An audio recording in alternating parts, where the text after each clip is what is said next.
Baku tembak kelompok kriminal bersenjata atau KKB dengan aparat keamanan menewaskan seorang personel TNI. Seorang anggota Satgas Raider 400 bernama Prada Ginanjar gugur dalam kontak senjata tersebut. Peristiwa itu terjadi di Kampung Mamba, Distrik Sugapa, Kabupaten Intan Jaya, Papua pada Senin 15 Februari 2021. Asop Skogap Wilhan 3, Brigjen Suswatyo membenarkan ada satu anggota TNI yang tewas dalam insiden itu. Korban 1, tidak ada yang luka. Lokasi kejadian di Sugapa, di Intan Jaya, mereka terlibat kontak senjata.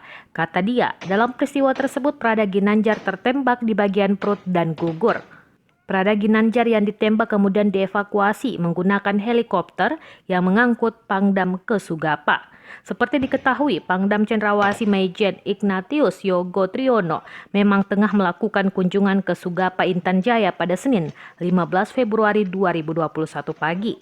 Jenazah sudah dievakuasi ke Mimika sekitar pukul 9:30 waktu Indonesia Timur, tutur Suswatyo.